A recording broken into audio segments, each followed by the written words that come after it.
খেলায় মনোনিবেশের মধ্য দিয়ে তরুণদের মাদক থেকে দূরে রাখা এবং সুস্থ সমাজ গঠনের লক্ষ্যে আশুলিয়ায় অনুষ্ঠিত হয়েছে একটি ব্যতিক্রমধর্মী ফুটবল টুর্নামেন্ট।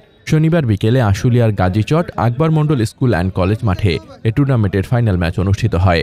আয়োজন করেন ঢাকা ১৯ আসনের বিএনপির মনোনীত প্রার্থী ডক্টর দেওয়ান মোহাম্মদ সালাউদ্দিন বাবু।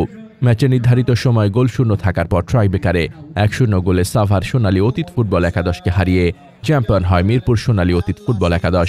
খেলা শেষে বিজয়ী ও রানার্স আপ দলের হাতে পুরস্কার তুলে দেন সাভার উপজেলা পরিষদের সাবেক ভাইস চেয়ারম্যান দেওয়ান মোহাম্মদ মঈনুদ্দিন বিপ্লব। টুর্নামেন্টের সার্বিক তত্ত্বাবধানে ছিলেন কৃষক দলের সদস্য সচিব মোহাম্মদ আবুল হোসাইন মুন্সি।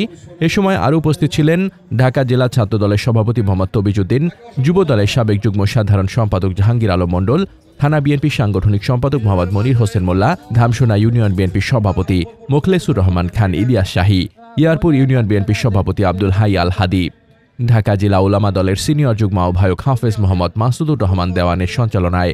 অন্যান্যের মধ্যে উপস্থিত ছিলেন থানা বিএনপির তাঁত বিষয়ক সম্পাদক মোহাম্মদ মোখলেসুর রহমান, সদস্য মোহাম্মদ নাজির উদ্দিন, ধামসোনা ইউনিয়ন কৃষক দলের সভাপতি প্রার্থী মোহাম্মদ আনোয়ার হোসাইন, ইউনিয়ন শ্রমিক দলের সাধারণ সম্পাদক মোহাম্মদ জয়নাল আবেদিন, কৃষক দল নেতা মোহাম্মদ জাহিদুল ইসলাম, স্বেচ্ছাসেবক দল নেতা মোহাম্মদ জাহিদুল ইসলাম পলান এবং ইউনিয়ন কৃষক দলের মোহাম্মদ ইমরান হোসাইন। খেলা উপভোগ করতে মাঠে সহস্রাধিক দর্শকের উপস্থিতি ছিল লক্ষণীয়। টুর্নামেন্ট উপলক্ষে বেগম খালেদা জিয়ার রোগমুক্তি কামনায় বিশেষ দোয়া ও মোনাজাত অনুষ্ঠিত হয়।